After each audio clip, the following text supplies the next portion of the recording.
No voy ni a máxima ni a mínima, al medio, da 80.000. ¿Sabe qué quiere decir 80.000? Transformado hoy a la actualidad, quiere decir que estos bestias se comían, porque los mataban para comérselo, esa es la verdad, se comían equivalente a 4 millones de personas. Entonces, ¿cuál es el secreto de México? Porque los primeros engañados, a mí me da lástima, porque los primeros engañados son los mexicanos, porque los mexicanos me escuchan y se ofenden. No, mire, el primer engañado es usted, a usted le han mentido. Pues si vamos vos y yo y nos ponemos en México y hacemos entrevistas con la gente y le sacamos su ADN, de cada 10 tipos que caminan por la capital, por México, ellos antes le llamaban DF, 9 descienden de aquello que los aztecas se comían. Es decir, Cortés, si no llegaba Cortés, estos tipos hubiesen cometido el mayor genocidio de la humanidad porque se comían más gente que la capacidad de reproducción de los pueblos que ellos oprimían. Esa es la verdad. Y Entonces entonces, no, ¿por qué no, no dice ella, pero desaparecieron? Claro, esa es la pregunta del millón. Entonces, ¿por qué? Por- ajá, ¿por qué entonces había más de entre 10 millones y 20 millones de habitantes? Al menos las posturas como digamos más acercadas es que había no menos de 10 millones, no más de 20 millones de habitantes en este lado del mundo.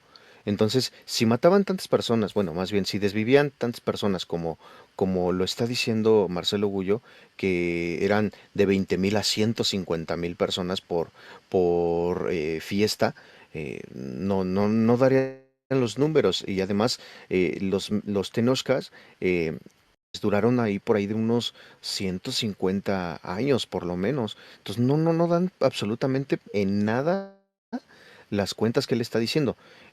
Ahora, eh, esta parte creo que él estudió, no sé si su maestría o su licenciatura la tiene en relaciones internacionales, porque está en el discurso, veo que vierte esta cuestión de la intervención humanitaria, y eso es mucho de relaciones internacionales. Sí, sí lo tiene. Yo, por ejemplo, por ahí, en derecho o en algo así, mete este asunto. Entonces, no puedes, las leyes no son retroactivas.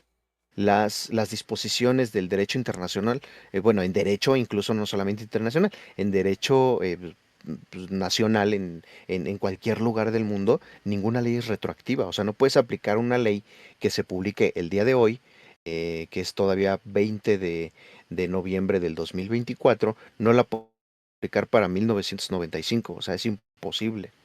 No, la ley no es retroactiva, eso. Y la otra, no puedes disponer de forma tan anacrónica los conceptos de la actualidad para aplicarlos al pasado. De hecho, puedes crear conceptos, pero para el entendimiento para juzgar, que es algo que es un historiador, juzgar el contexto histórico. Claro. No, él sí vende mucho el tema de hecho, no sé si en este video lo mencionará, pero en sus conferencias él literalmente dice que Cortés para un genocidio y que es un libertador. No lo digo yo, lo dice él, como digo. los aztecas hacían grandes pirámides y tenían una ciudad maravillosa que incluso los cronistas españoles la reconocieron. Sí, claro, es verdad. Pero las civilizaciones no se juzgan por sus construcciones materiales, sino por sus valores. Si las juzgásemos por construcciones materiales, tenemos que llegar a la conclusión que el nazismo era estupendo, ¿eh? Porque muchas de las autopistas que hoy usan los alemanes son las que hizo Hitler. Pero era un... Oye, ahora está comparándolo con el Tercer Reich. Sí, y lo va a comparar más adelante. Y, y dice, no hay que juzgar. O sea, cuando quieres, lo juzgas y cuando o no mides Ujú. con la misma vara. Entonces, en este aspecto, el de análisis historiográfico es sumamente pobre. Cada cuando, o cómo vas a juzgar, cómo vas a, más bien, a someter a un análisis para poder emitir un juicio en la cultura. O sea, por ejemplo, yo lo que hago regularmente a mis alumnos es, a ver, vamos a ver, por ejemplo, al señor Porfirio Díaz, que fue un dictador aquí en México.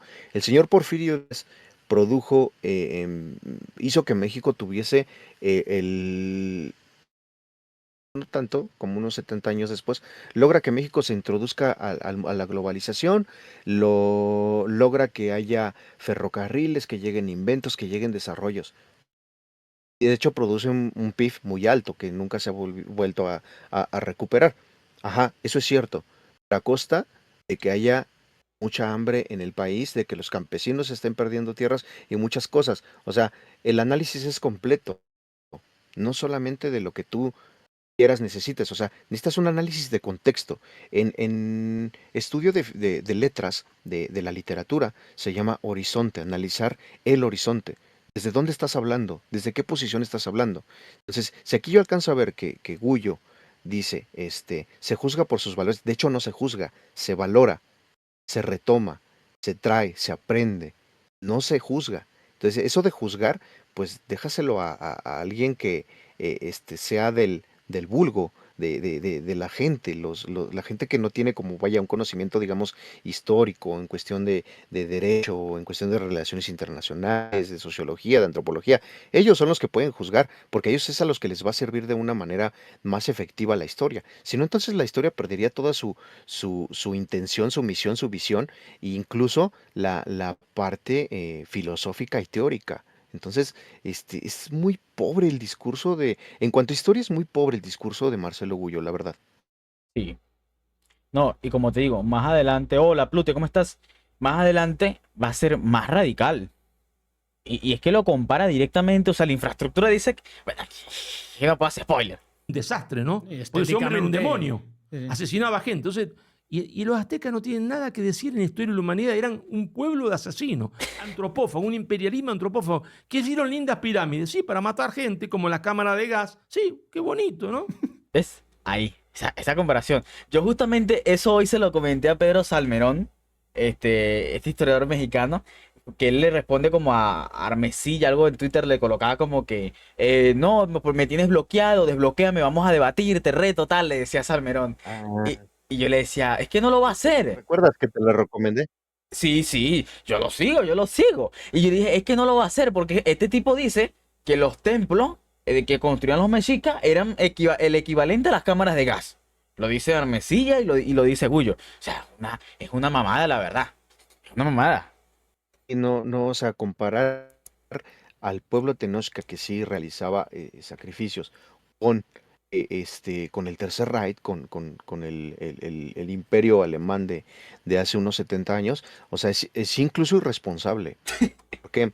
Por esta cuestión de anacrónica, o sea, porque no es lo mismo una entrega voluntaria de guerreros hacia lo que va a ser su entrega a los dioses, su forma metafísica, por así decir, por esta cuestión del alma, del espíritu y eso. Ujú. No es lo mismo a una aniquilación sistematizada, o sea, Claro. sistematizado, por más que se quiera ver así, no era sistematizado.